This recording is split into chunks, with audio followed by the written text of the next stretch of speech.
We're waiting for a video to start.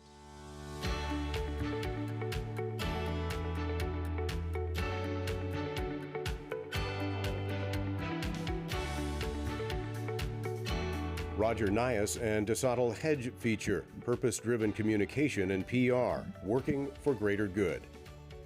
This session highlights real people and concrete examples of navigating complex issues and solving problems at the intersection of business, government, media, and the public. Moderating this session is Rebecca L. Cooney, a scholarly associate professor at Murrow College with more than 26 years of experience in professional communication. She serves as the director of Murrow Online Programs and co-investigator for the Center of Excellence in Natural Product Drug Interaction Research. In 2022, she was selected as a Les Smith Distinguished Professor, PH Digital Fellow with the Knight Foundation, Faculty Fellow with the WSU Granger Cobb Institute for Senior Living, and as a Copenhagen Center Fellow sponsored by the Lillian Lodge Copenhagen Center for the Advancement of Women in Communication. Previously, she also has been the recipient of the President's Distinguished Teaching Award for Career Track Faculty, the Oaks Award for Innovation in Teaching, and received the Scripps Howard Visiting Professor in Social Media and Planck Center Educator Fellow Awards. She is professionally certified in Learning Experience Design, LXD, and holds a bachelor's and master's in communication. Please welcome Rebecca Cooney.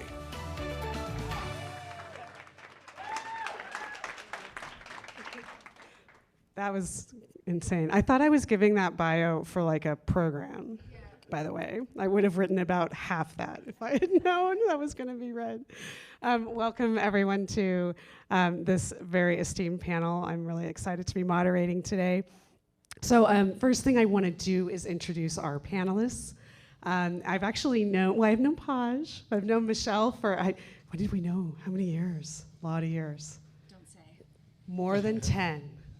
And Roger, of course, who we met earlier. So Michelle is the president and CEO of Desautels Hegi, and she helps clients across a broad range of industries. They are working in strategic communication, and her experience is also in public health and healthcare, education, corporate and energy sectors, and also brand initiatives across multiple industries. She's an expert in social change marketing and has helped clients drive behavior change on topics ranging from substance use prevention and safe medication storage to immunizations and chronic disease. And she also works with clients on advocacy programs, marketing initiatives, strategic planning, issues management, and crisis communications. So welcome, Michelle. Yes. And her associate is Paj Nandi, who is also the Associate Vice President of Desautels Hegi. And he is an equity expert and a communication strategist, and he specializes in the intersection of public health and social equity. So he recently served as the Director of Community Relations and Equity at the Washington State Department of Health, where he championed the link between community health and social justice and represented the Department of Health, on the Governor's Interagency Council on Health Disparities. He also directed the COVID-19 Community Engagement Task Force as part of the state's pandemic response efforts and has 20 years of experience in public health as a public health practitioner as well. He's a strategist and leader, and his career has spanned multiple sectors. So I'm going to keep going on that. Wonderful, Paj. Great to meet you. All right, and then we know Roger, who is just honored. Mm-hmm. Thank you for being here, Roger. Yep. So, Roger, I might just give the quick one for you because we've been introduced. I don't even think you need to go Should there. we just get? I think we just everybody know Roger? Yeah. All right, let's do this. Okay. It's Roger. It's Roger. Okay, so let me just give you a little bit of little context for today.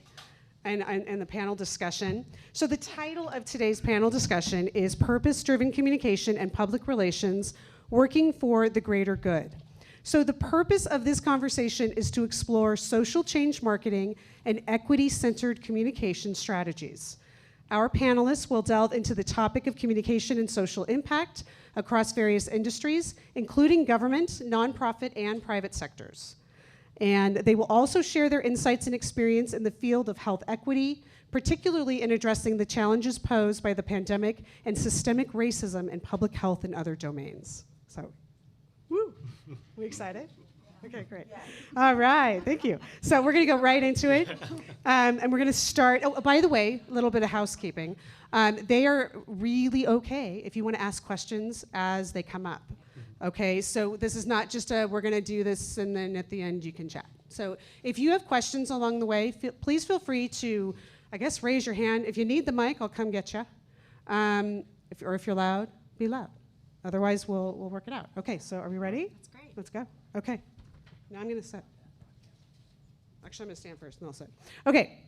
Question number 1.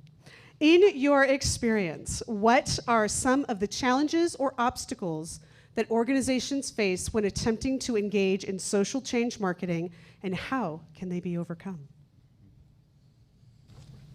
Oh, I was going to let you go first. Oh my God. Okay. Well, hi everyone. Yeah. Oh, yeah. Can you all hear me? Close. Is that good? Okay. Well, thank you for joining us today. For me, I feel like some of the challenges that I've seen from a client perspective is really dedicating enough time and resources to do the work effectively. Social change marketing, the heart of social change marketing is really your audience. And to really respectfully understand your audience, you actually have to get to know them at a very deeper level. And oftentimes our campaigns in previous eras, if you will, have always just superficially scratched audience segmentation. And I think when we worked on the pandemic response, we really realized how complex, multifaceted, and dynamic our audiences really are. So really reframing that narrative around who your audience is and taking an intersectional lens. So not just looking at the usual demographics of race, gender, age, which we all need to be aware of, but then actually understanding how that intersects with other dimensions of an individual. So class, positionality, understanding their gender identity and sexual orientation, understanding their lived experience in terms of historical trauma. So really having, and that kind of work takes a lot of resources. And most clients and organizations shy away from that because they want results quickly and they want results yesterday. So the goal is to really work with our clients and to really make them understand that this work is actually setting you up for long-term relationship building and success that you may not achieve just by, again, just scratching that surface. So that's those two pieces, time and resources, is what jumps out to me. Yeah, I think that's a great introduction and overview. And we use the term social change marketing, and I think I'll just define that briefly, but really it's using an integrated approach, right? So bringing all of the pieces of our discipline together, public relations, branding, advertising, owned media, bringing those all to bear on social issues. So I'll just give you an example of, we always run into challenges in campaign work, right? That's why clients bring us in. They bring us in because they're struggling with something. So for 5 years, we've been working on opioid misuse prevention for Washington State, for the Healthcare Authority. And one of the things we found in our research was that, they knew, their subject matter experts knew that 75% of misuse starts by someone using somebody else's prescription. So in our campaign, we knew we had to address safe storage. And what we found in our research was that people knew they should be locking up opioids when they had them in their homes, but they weren't doing it. And so we really looked at that problem and ended up building a program with pharmacists where we use a behavioral communication strategy. It's called commitment strategy, and it's born out of community-based social marketing work and research. And what it says is if somebody asks you to make a commitment, if your pharmacist asks you to make a commitment to lock up your medications, you're much more likely to actually do it if you have that conversation. So we use a conversation with a pharmacist paired with a free locking bag. And then that person walks out of the pharmacy with their prescription, they have a way to lock it up, and they've made a commitment to their pharmacist that they'll do that. And in our follow-up research, we're finding that we're having success with that strategy. But to Paj's point, that's a resource-intensive, expensive strategy. So I think we're always looking at in our campaigns, sometimes you can do that. You have a client who's willing to do that, but we have to be creative, and we have to look at what are we learning from our audiences, what are we hearing, how are we understanding their barriers, and what are we going to do, what are we going to use from our communication toolkit to bring to bear on that issue. Go ahead. Hi, so I'm a PR professor here. Oftentimes when I'm teaching, when we're thinking about campaigns in general, we know I can set up case studies and kind of, show them what I think please solve for this problem, right? How do you get to the point to know the problem, and then how do you know what questions to ask? Because I think that is a lot of, no offense to my students here, but what they struggle with a little bit, because they will go with gut, like, oh, we should do a TikTok campaign about locking up our meds, instead of seeing where behavioral or what else we can do, or talking to a pharmacist in that way.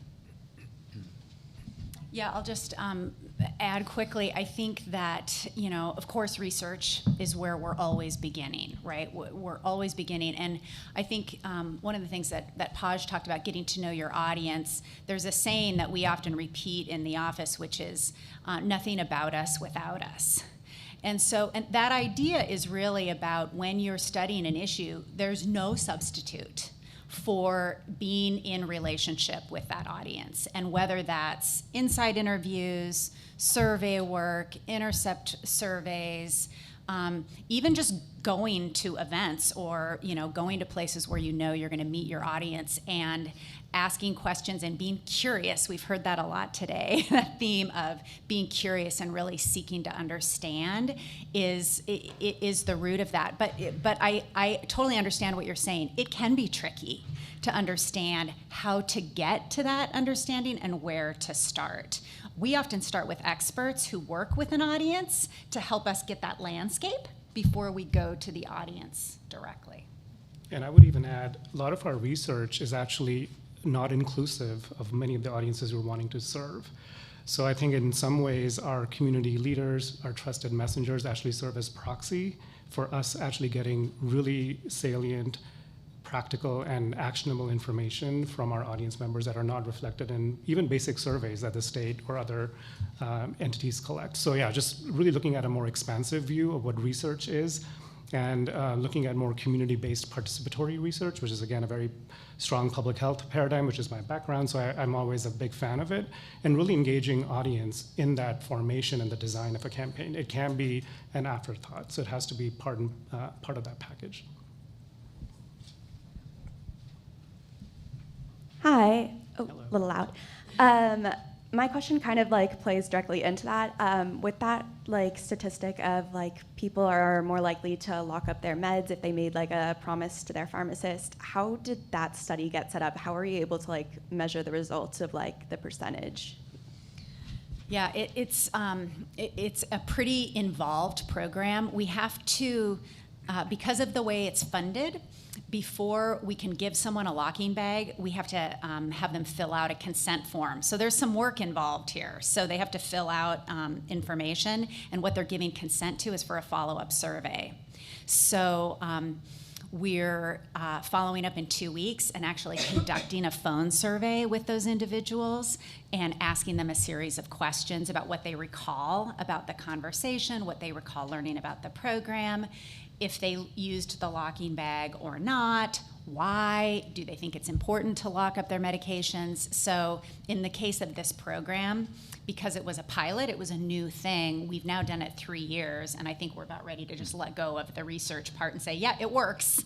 We've proved that, but that was a part that was built into the program. Yeah. Can we hold for one more? Okay. So we're going to keep moving, and we'll come right back to. Okay. So can you share an example of a time when equity-centered communication approaches were used to address a complex issue or solve a problem, and what impact did it have? You want to go this time, and then I'll go. An example that I'll give, we are always talking about this and looking at it in our work, but I'm going to point out one of our colleagues, Alex Evans, who's in the audience. She's a senior account director with us, and she leads our Native and Strong campaign, which is a campaign around suicide prevention for tribal communities in Washington State. And we're doing that work. Department of Health is our client in that work. And we knew when we took that on that we had a lot to learn, and that we really needed to be thoughtful about involving our audience in the creation of the campaign.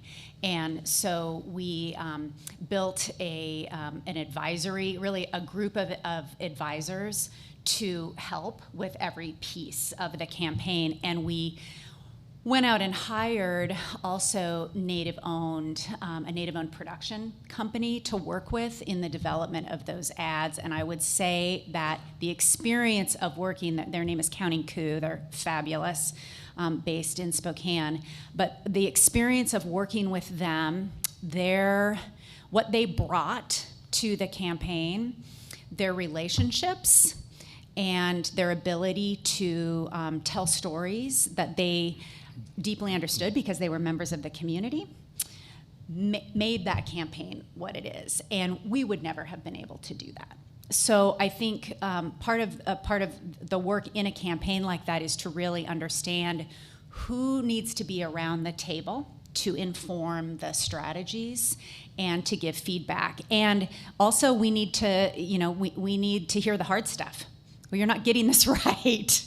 We need to shift. So I think that's an example where we're really we're taking their leadership, the community that we're seeking to influence in this case and to educate. We're really asking them to lead, and we're taking their cues. I have a quick question for the audience. How many of you are interested in a career in PR/strategic communications? Okay. How many of you would like to focus more on purpose-driven communications, equity? So that's a good percentage. Or at least have it be a key part of your job.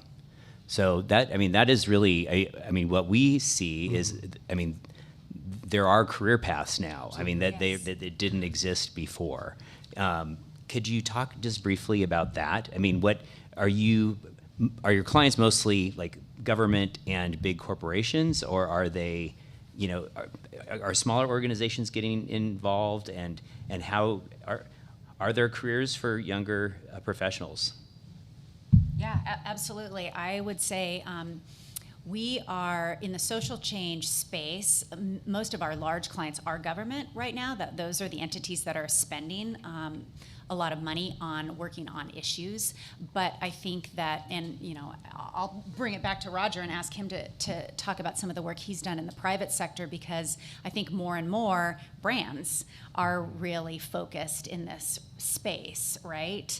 And really looking at how do we connect in different ways. In our agency, we have jobs on the account management side, we have strategy jobs, we have design and video folks, we have an operations team, we have media buyers, and what we're also getting in our apprenticeship program, which Alex, if you're interested, Alex leads our apprenticeship program. She would love to meet you. We have 2 apprentice cycles every year, but we're often bringing in folks to focus specifically on health equity.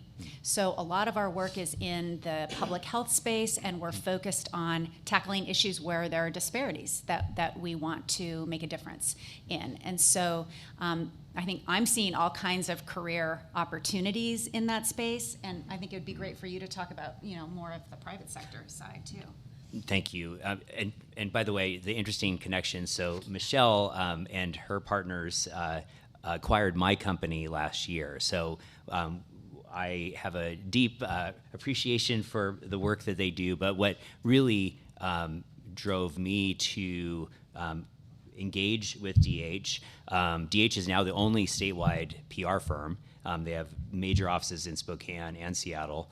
And thanks to the combination of our companies. But what really drove me to Michelle and her team was their values of, working with people that share your values, of, work hard, produce quality work, but also have an impact and give back to your community in very meaningful ways. So I think that, I think my leading question was really designed to, I think that there are a lot of organizations doing great work, and big corporations are also investing heavily in these areas. But I think that if you want to do kind of on the ground work, working for, and again, I owned a small agency for 30 years, and Michelle has been, with DH for an equal amount of time, that I think you get a deeper, more hands-on experience, like we heard at the symposium earlier, that when you do all the work, you understand how all the pieces fit. It doesn't mean that you're going to do all that work, when you're more advanced, but you understand how all the pieces fit. And I think that is very unlike, when you work at a big PR firm, who I also admire and have hired for various clients, but you're doing one very specific thing, a lot, and you're doing it over and over again, versus a smaller firm where you're engaging very deeply in and hands-on in this work. And I think most of my experience on the equity side, it probably has been more around the environmental stuff and sustainability. You see, like Alaska Airlines was a longtime client of ours and now is a valued client of DH. But their commitment, Alaska's commitment to the environmental sustainability is really quite strong. And for a heavy emitting greenhouse gas causing company, they are doing amazing work, investing in biofuels, and they became the first airline to ban single-use plastics, and they have boxed water, and they're doing a lot of things that are shaking things up. But I think it's a long-term vision. So I think a lot of this work, there's no quick fix, and that's where you'll see a lot of we need a campaign to solve our equity, gender, LGBTQ issue. It's like, well, these are, you have to invest. It has to be part of who you are and your long-term, commitment. It can't just be a one-off campaign. And that's what you often see is like, we need a campaign to solve our gender issue or our issue with our Black employees. It's like, no, you actually need a deeper, understanding and commitment than that. So. We had some question.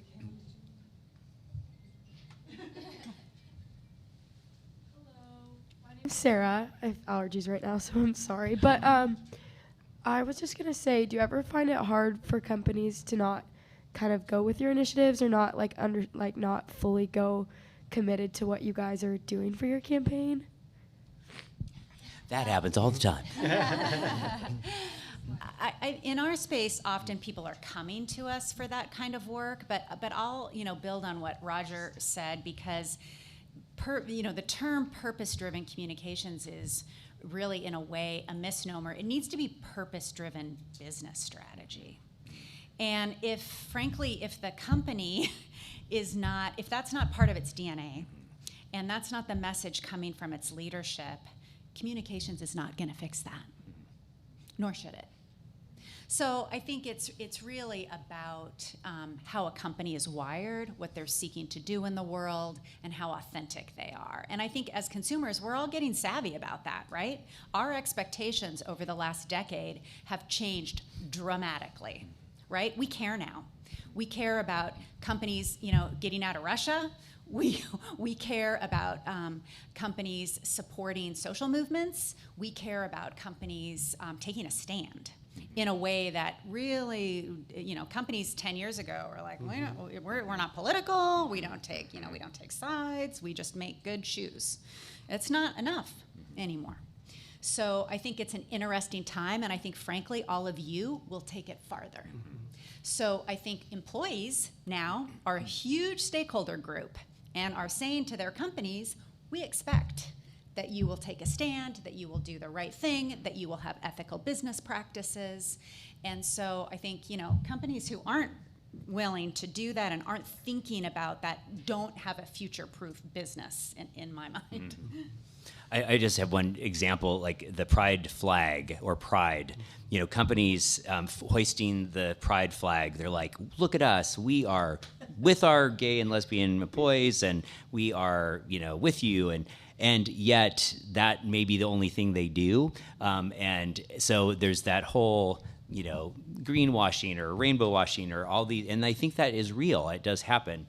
And you saw, as a local example, you saw Howard Schultz, the founder of Starbucks, get pulled in front of Congress saying he was a union buster, and really calling out, you know, the company's anti-union practices. And even though they were held out for many years as the star of like providing benefits and others to, you know, traditionally lower wage workers. So it's really interesting how everything is evolving. It's very, very rapidly.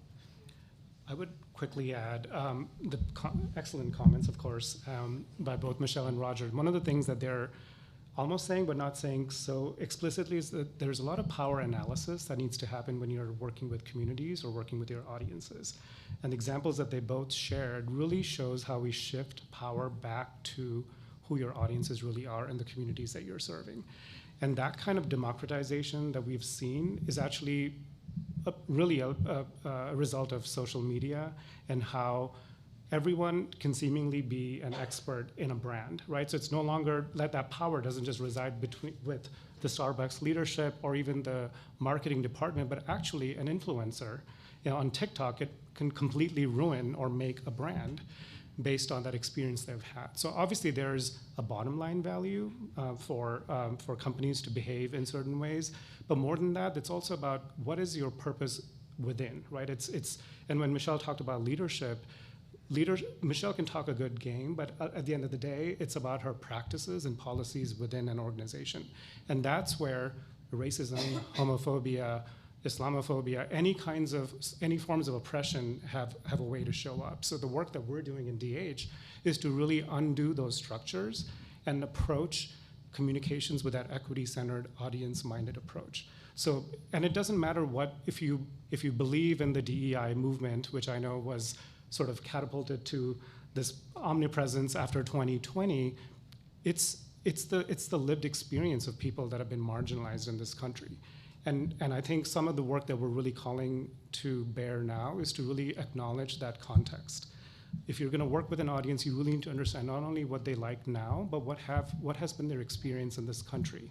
Why is it that when we are flying that LGBTQ flag for Pride, what does that really mean? And why are trans community members so scared of being in their own communities? What does that really mean? And why should you care as a communicator?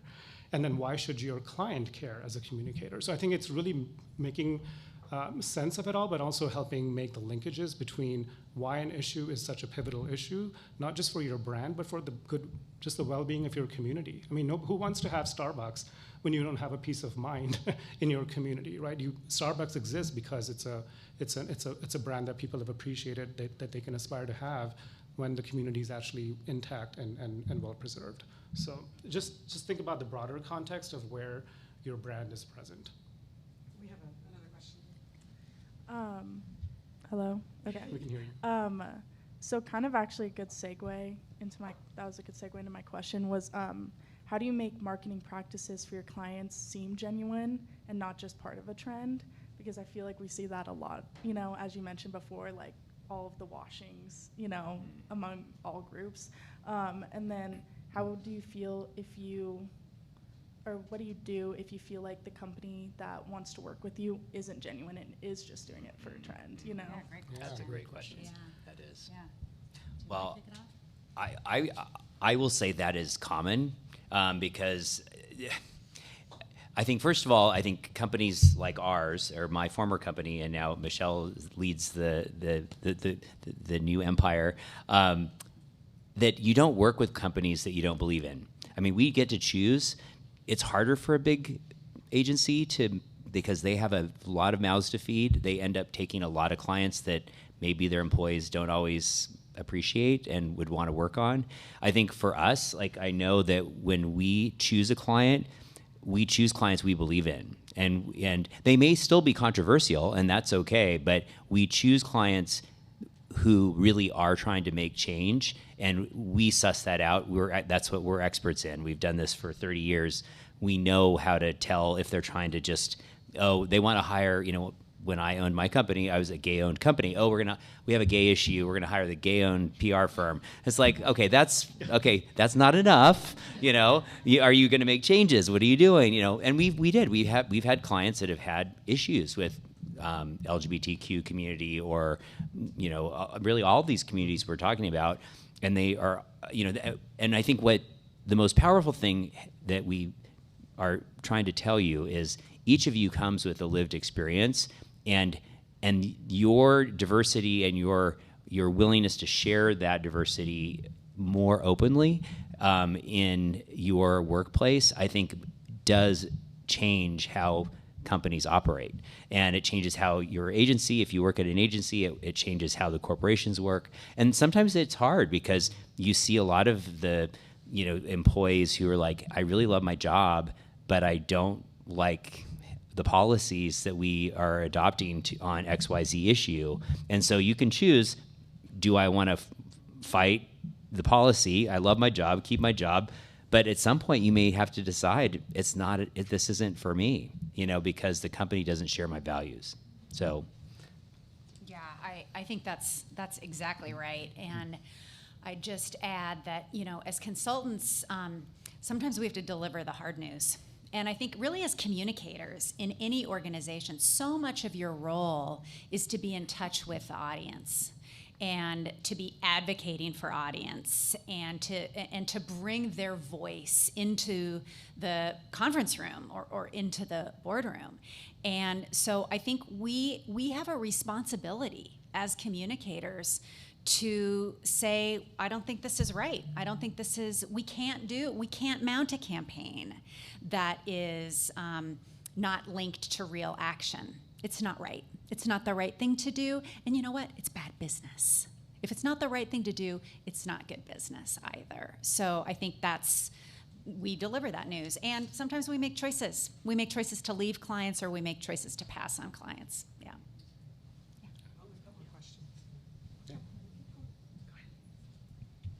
Hello.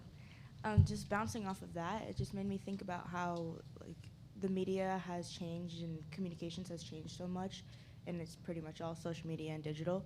So with clients that are very controversial, how do you go about with all of the people talking all at once on multiple platforms? How do you combat that? Who wants to take that? You repeat it. Yeah. Oh, sure. So the question was, how do you combat multi-channel communication that's coming from the audiences directly? Is that For challenging clients. for challenging clients? So Okay. you have a difficult client. You're Right. getting hit from all sides. Well, I'll say a few things, but then I'm Yeah. going to turn to our crisis guru. It starts with a clear message and clear intent. So you have to help. In our case, we have to help a client if they're dealing with some kind of issue. We have to help them get crystal clear about what they're going to do about it, what they're going to commit to, and then we have to have a very clear message. And then you have to get that message out across all the channels, and strategies are different, right? And so often we're looking at what is the social media strategy. We might be using paid media to ensure that we're getting to different demographics in different ways. We might be using video storytelling. We might, right? We're gonna choose a group, a collection of strategies to support the goal and that clear message. But it has to be coordinated, and it has to an organization has to be really committed to it. Please, Pasha. I was just going to say, sometimes you also have to sort of let go of the control of that strategy and let the audience determine where that strategy should really actually live. So a good example would be we did a Mile Deep campaign for our client, Department of Health, for the COVID-19 pandemic. And that strategy was really guided by this trusted messenger framework a model that we've applied for many other campaigns, and really relying on that authenticity, the lived experience, and the trustworthiness of messengers in those communities that are embedded and know their communities really well. And they get to then inform us to say, a social media strategy is going to be really effective here. Or let's say one of our community media outlets was actually a mosque that had 100,000 Facebook followers. So we were able to then deliver a message about COVID-19 vaccine that was, one, culturally responsive, right? It was trusted because it was coming from the imam of the mosque, and it was also well received in multiple languages. So you really have to think about the strategy in terms of the end user experience and not just what the client is thinking. And then again, re-educating the client, hey, wait a second, our contract says let's do these 3 things, but your message will be more effective if we do this 5th thing, and this is why. So really walking them through that plan, and we were able to leverage and build partnerships with over 250 community-based organizations. Of course, this is big money. COVID-19 gave a lot of money to public health, which flowed through many different channels. So we were in great partnership with DOH to do that work, but that required that relationship building and really flipping that paradigm of we know best, that we are the experts and the strategists. We have expertise, but communities actually know even better. So really flipping that and letting communities lead, and then letting them inform what strategies would actually work with them so they wouldn't be competing, if that makes sense. And I would say yes, and I think you have to start with what does the client want to accomplish. So before you go to a strategy or tactic, it's like, well, what are you trying to accomplish? Okay, you're in a crisis, great, and all these bad things just happened. What are you trying to accomplish? Are you trying to, maybe they're trying to sell a company, and so they have 3 key audiences that are the ones that really matter, and maybe it's a B2B company, maybe it's a business to business type of company that all the social media doesn't matter. It doesn't matter to them because they have 3 key audiences, or 1 key audience, or maybe 1 person.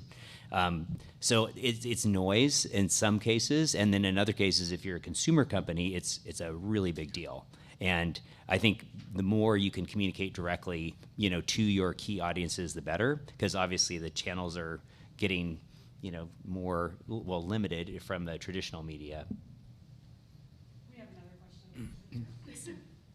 So I wanted to tie back to backing out of companies, and I wanted to know, what are some companies that you guys have had to personally back out from, and how, and what was the reasoning for that, and what made that valid to you? Well, I'm going to think about this for a minute. I think what I would tell you are there are calls that we get that organizations that we would not do business with, and I'll give you some examples of the industries. Yeah, sorry. So because of the business that DH is in social change, marketing and advocacy work, and in the health sphere, we would not take on a tobacco client. We would not take on a cannabis client. We would not take on a distillery. We have gotten calls from all of those kinds of industries, and that's just a hard no for us. We're not on that side. We're on the other side. So I guess that's kind of an example of that. And maybe Roger has an anecdote to share.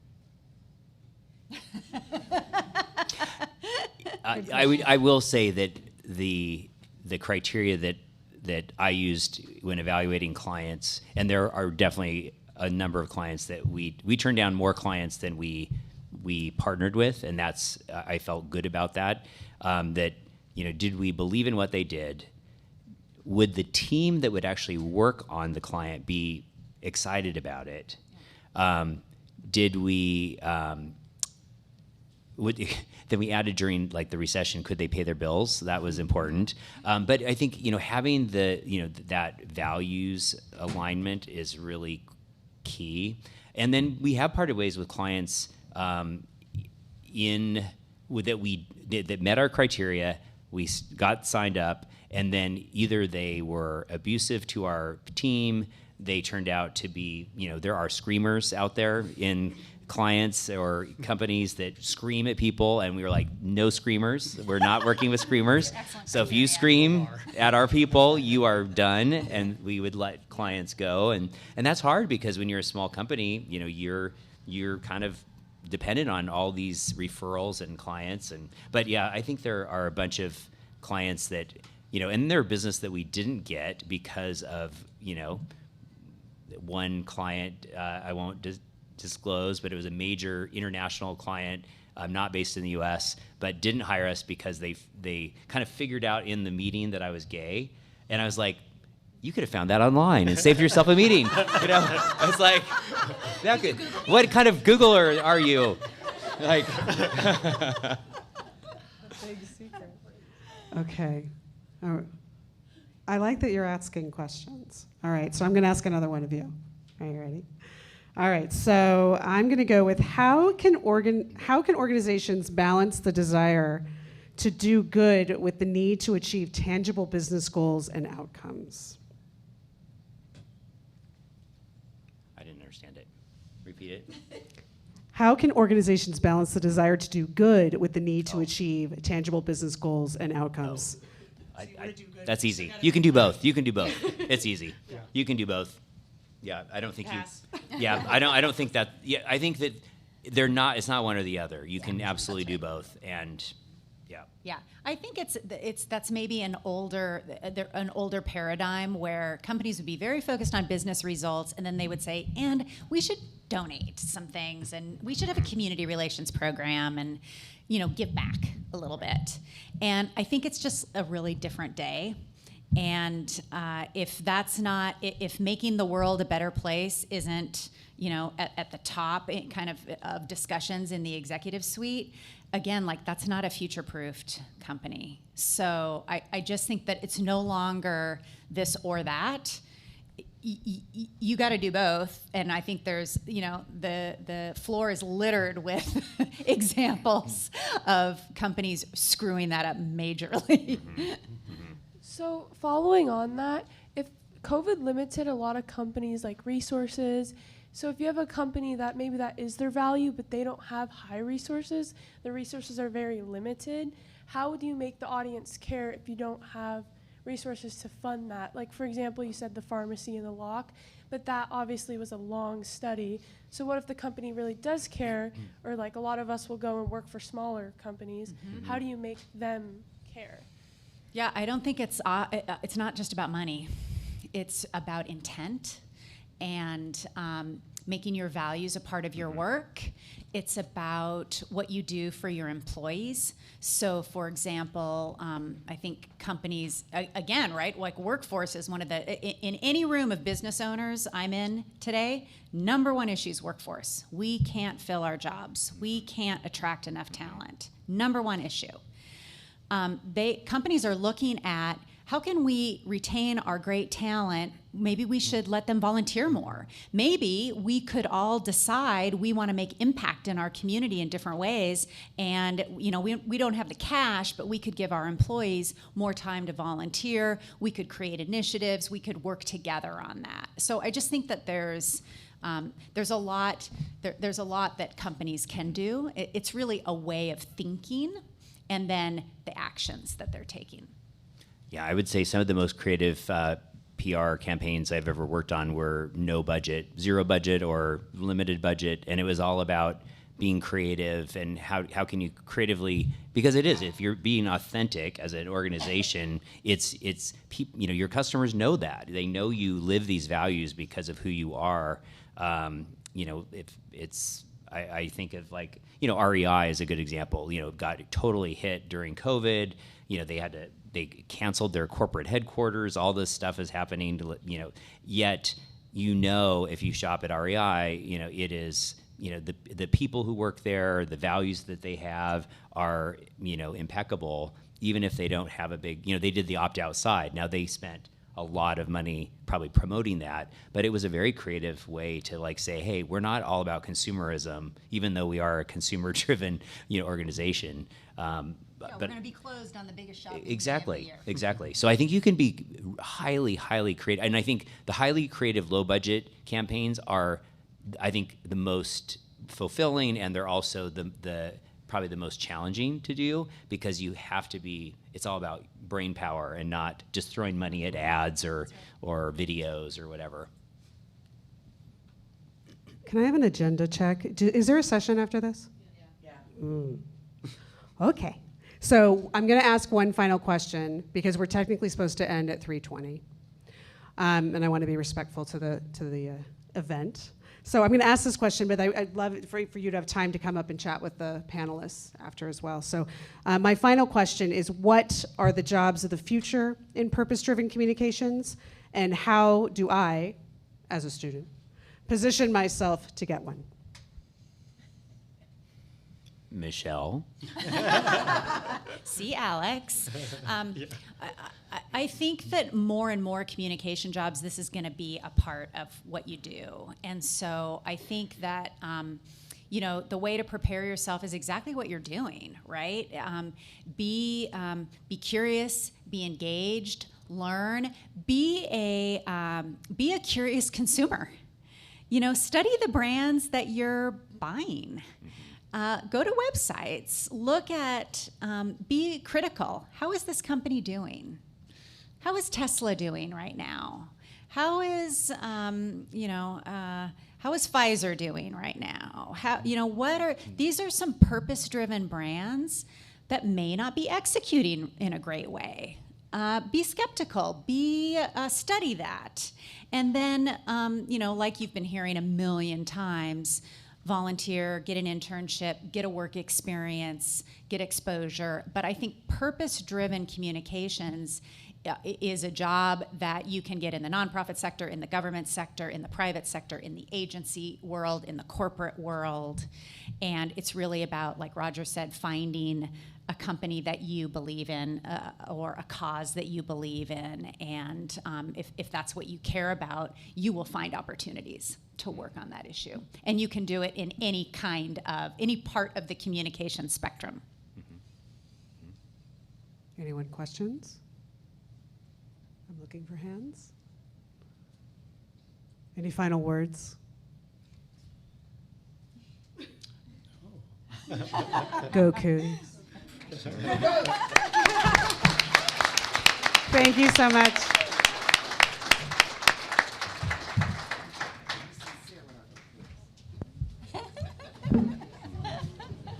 That was good.